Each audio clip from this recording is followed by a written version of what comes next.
one-on-one interactions instead of always like high level, like let's look at the numbers, to really focus on specific stories or specific customers.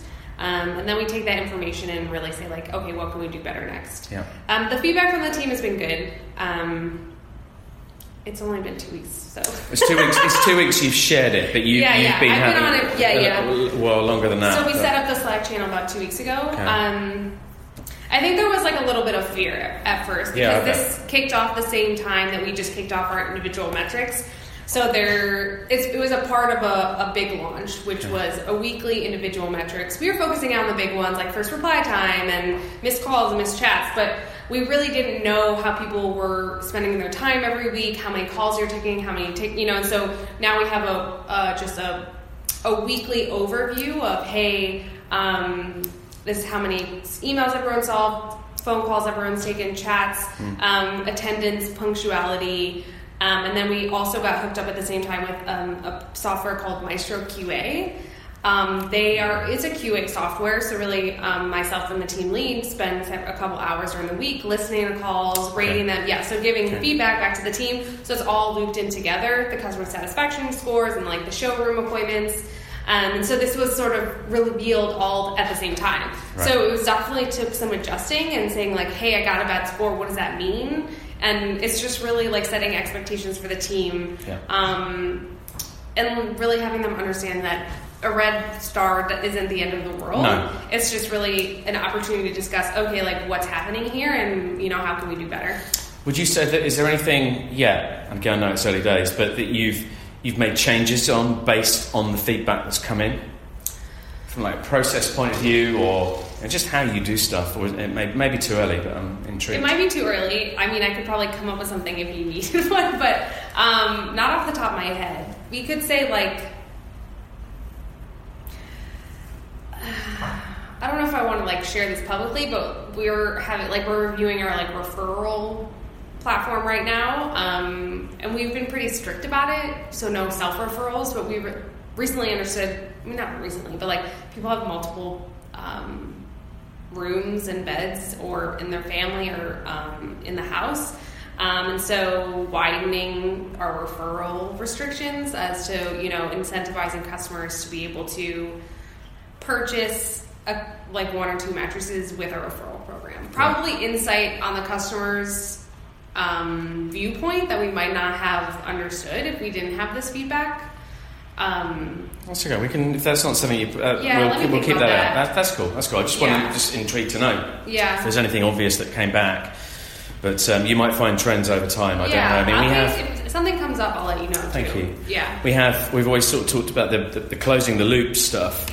There's kind of like the short term. So, an individual ticket, let's figure out what went wrong there. But then there's also that kind of perhaps monthly review on the general trend of what's going on, looking at the stuff and then, okay, well, this month we might just tweak that a little bit and then watch what happens the following. So I'm a big believer in that, the sort of short-term and medium-term feedback loop closing, if you like. We've written quite a lot around that. Yeah. I think if you're doing that regularly, is that this will really work. The product team or the digital product team, or just really? I'm talking about the feedback given from customers. So just whether it be comments, whether it be ratings, whether it be about the individual agents, the whole gamut really. There's no rules for me, but just taking what you've got and actually doing something with it, as opposed to it being, you touched on this earlier, data for data's sake almost. It's just a pointless exercise. You might as well just turn it all off. But it sounds to me like you're doing exactly that. What question do you ask, Katie? You talked about that right at the very beginning, about the right because you talked about customer effort. So what do you change it around a little bit? We haven't changed it, but I've been thinking about it. What do you ask at the moment? I think it's just like how do we do? Okay. Yeah, I don't know off the top of my head. Okay, I have and that's on a ticket closure in Zendesk or ticket solved. Yeah, it's embedded. Yeah, I think it's any time a ticket is replied to. Do you do that? Yep. Okay. And so it could happen in the middle of the interaction, right? But also there's restrictions on it, so someone couldn't do it multiple times. The lockdown period of time. Okay. I think it's just so how do we do, and then it's perfection to meh. But I would love to start testing out different questions, even different like icons, looping in the design team again, seeing if that improves our response rate.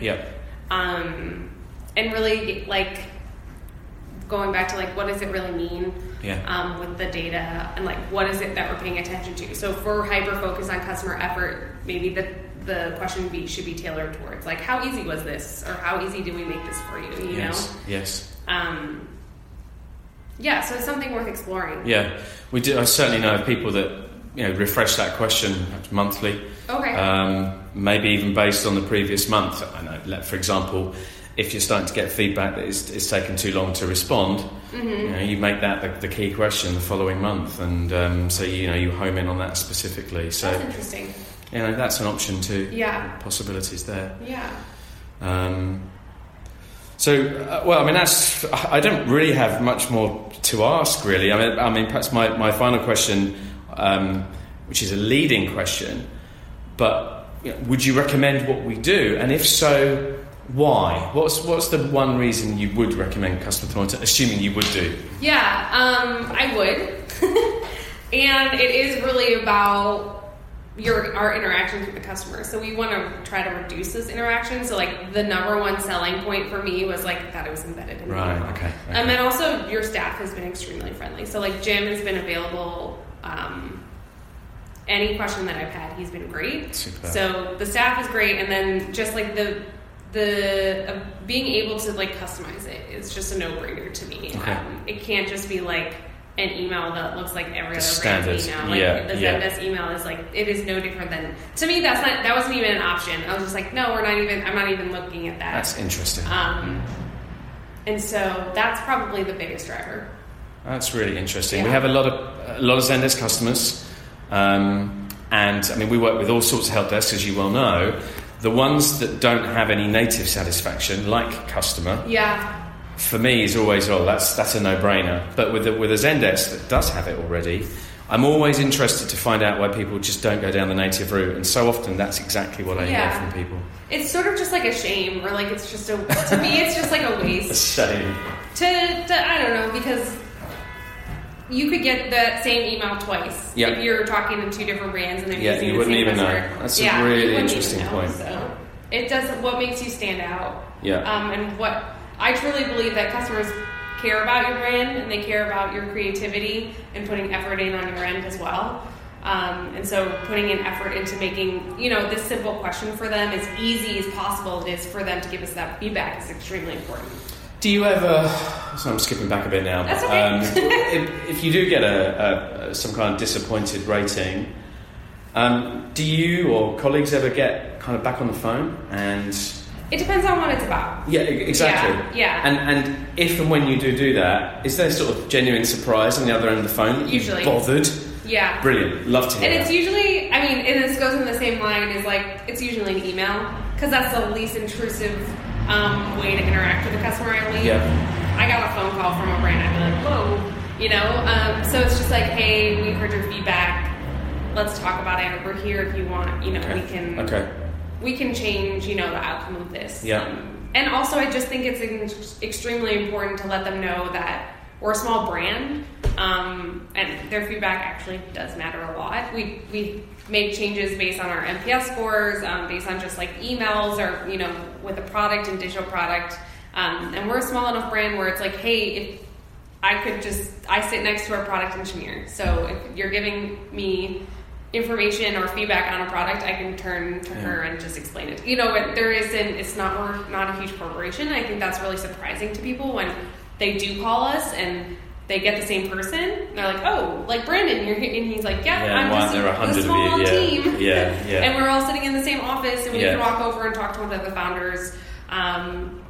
It's important just to express that we are a small brand that really relies on the customer feedback to make improvements. So on that, do you do any form of public ratings as well? Do you ask people to use I don't know what the equivalent over here would be, but just a Google review, for example? We have Google reviews. We have reviews on our website with a software called Yotpo. I don't know if you're familiar with them. So that's once the product's being delivered, they're reviewing the product, I suppose. Right, yeah. And sometimes people always insert, customer experience things there, or vice versa, you know. It's hard to split the two apart though, isn't it? Because you're buying from a company, it's about everything. Exactly. It's about your experience as a whole with the brand and the product, and that's all goes hand in hand.